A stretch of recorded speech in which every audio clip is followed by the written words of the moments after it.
Yo, it's Guido coming at you with the Tactics Talk. Welcome back. Thanks for tuning in. This is take 3. You don't know. You don't want to know what I just went through to get started on this video. A lot of changes coming up in the game. 1.13 will have dropped since I've dropped this video. You'll already be playing it. Got me thinking. I got 2 replays we're going to take a look at here. About the changes in the game, the state of the game, where are we, all that kind of good stuff. We're going to talk a little bit today about the stuff you can control, the stuff you can't control, what it feels like you have to do in this game to get anywhere right now. With maybe a little bit of musing over what the changes might do. Now we have 1.13 with the HE change. We're going to have an EBR nerf, by the way. I don't know if you noticed that, but there's an EBR nerf. Small one, but it is in there, snuck in there under the auspices of an HE change. A HE pen nerf, and then some, very interestingly, dispersion nerf. Although the article did not say what that dispersion nerf was. Anyway, here we are on Himmel's Carrier Glacier Dorf, Ice Palace place. I'm in my 50-2. You'll notice that I'm bottom tier. Now that's one thing we have to deal with in this game, right? Bottom tier. On the one hand, it's cool to be top tier. On the second other hand, to the other side of your body, it is a bummer. It can be a bummer. It can be really cool if you do well, but of course, sometimes this game can be extremely frustrating in the fact that you're just not going to get anything handed to you when you're bottom tier. You know, it's always a fight. Always a fight in both of these games that I'm going to show you while I yappity blabber are going to be bottom tier games. Now, I've been frustrated with the game quite a bit. Maybe you guys have heard some of that on stream or in the videos. Lately, it seems like it's very much more difficult to get anything done in the game.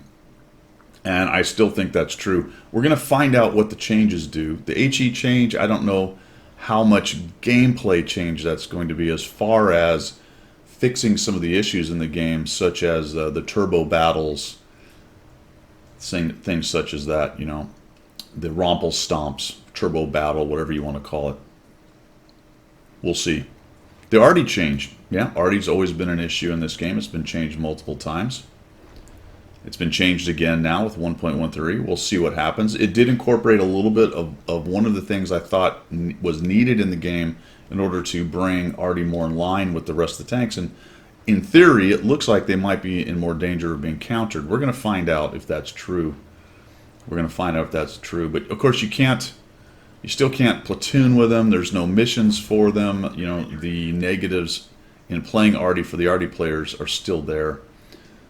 The missions are probably goobered up now because of stun being changed, the 3 different shells you can, you know, the list goes on. So have we taken a step forward and 2 back? That remains to be seen. Like I said, this is before 1.13 comes out. And then looming in the background out there is the fact that we're also talking about the sandbox and the changes with the progression stuff, right? Field modifications, as they're calling it now. What are those going to do, if anything?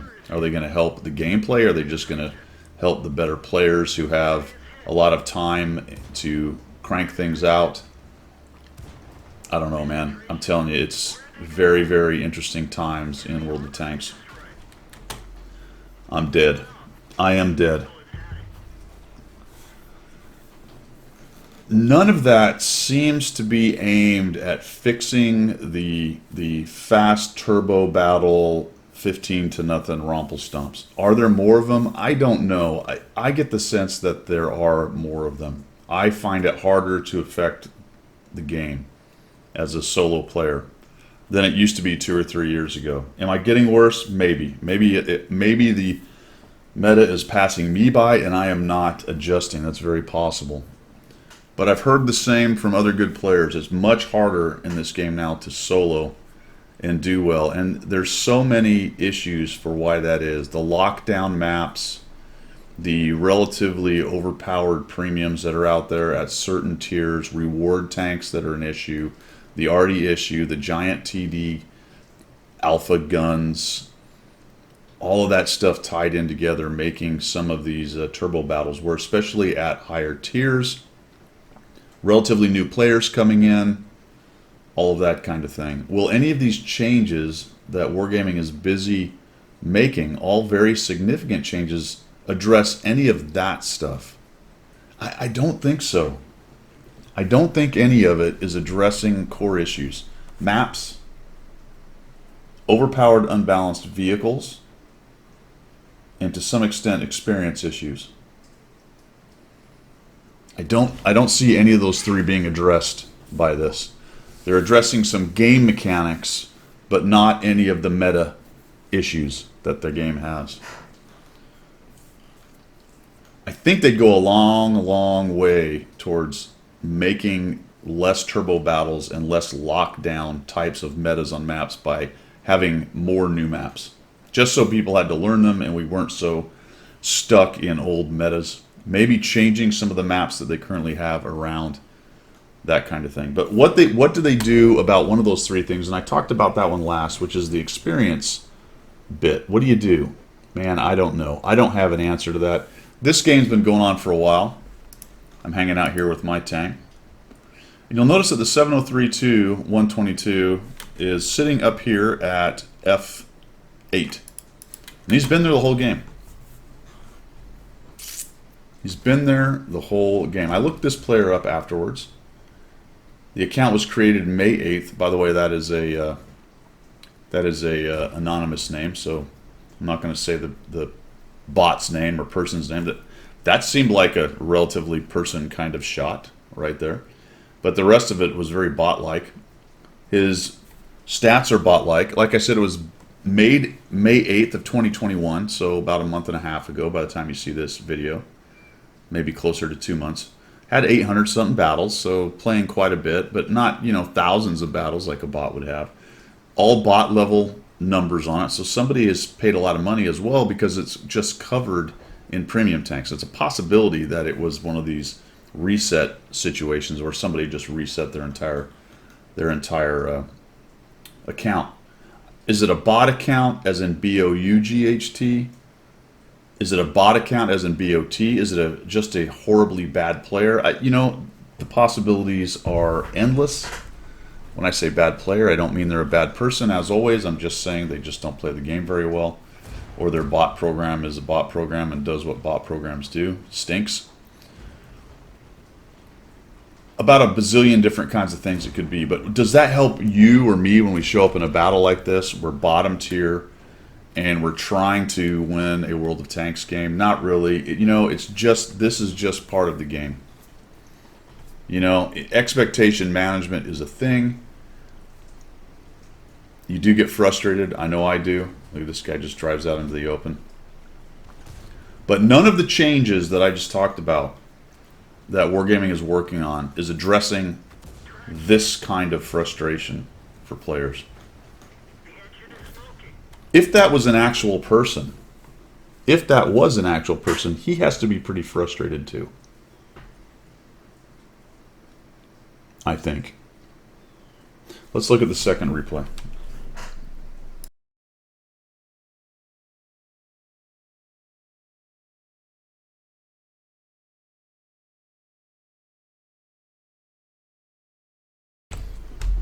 So bad lockdown maps, imbalanced tanks that don't get touched, especially premiums that Wargaming refuses to do anything about. And the experience problem, which I put third, and I'm not 100% sure, because now you're all thinking, oh, is Guido advocating for skill-based matchmaking? Not necessarily, but I will throw that out as a thing, because it is a thing. It's always been a thing. It's just something you have to kind of deal with. So what does that mean? Well, it means at the end of the day, you've got to have games like this in order to dig a team out of its own ineptitude. And it has to be said that because of the way the game is designed, World of Tanks, with the tiering system, with all the RNG that it has, with the multiple vehicles, and decent but not near enough amount of maps, sometimes this kind of game is pretty cool. Because you take your tier 6 and do a tier 8 battle, your bottom tier, and you just have an epic game. But of course, it sort of also relies on all of those different mechanics and the way the game is designed to exist in the beginning. the RNG keeping you alive on maybe some lucky misses and things, some lucky hits along the way.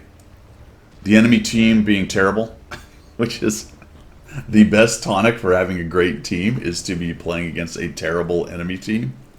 And I don't know, again, treading lightly on the skill-based matchmaking thing, I don't know if that's a great thing or not.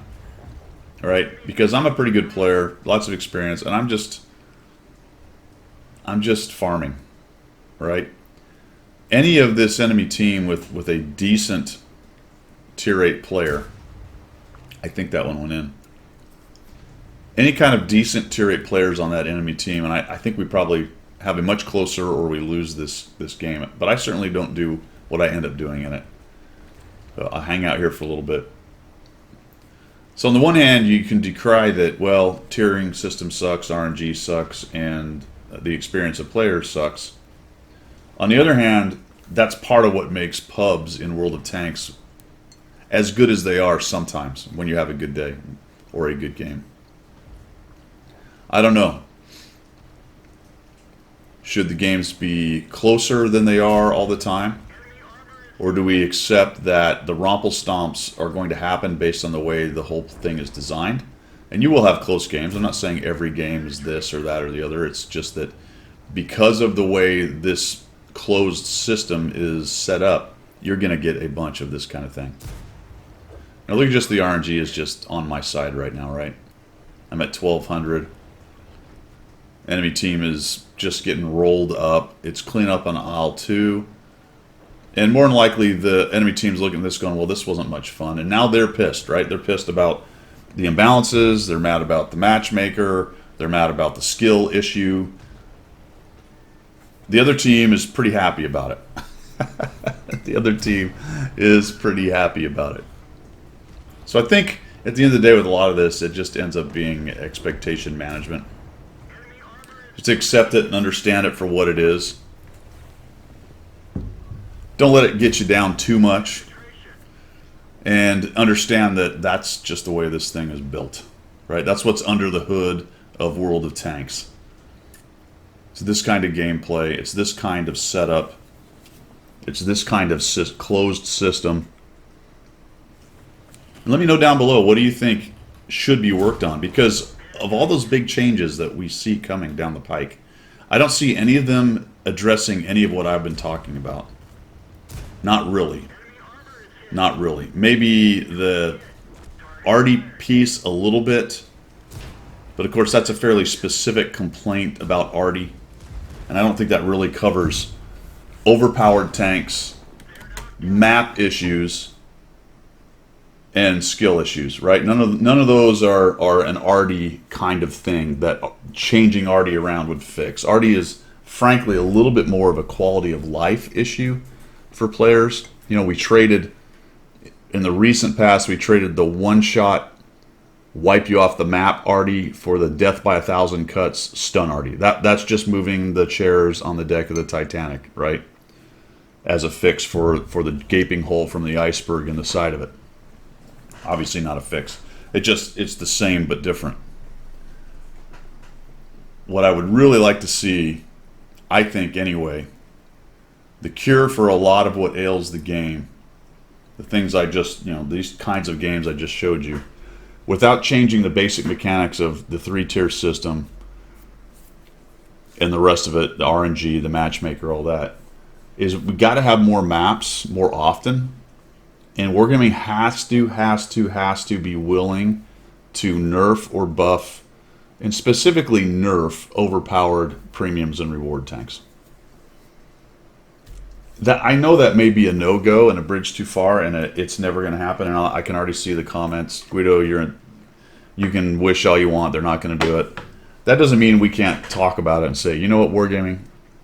If you would just try to balance a little bit some of your overpowered vehicles, and stop creating the lockdown, tiny phone booth, canalized maps. And if you insist on doing so, at least make some new ones in a faster, more iterative process. I think that would go a long ways towards kind of reinvigorating the game.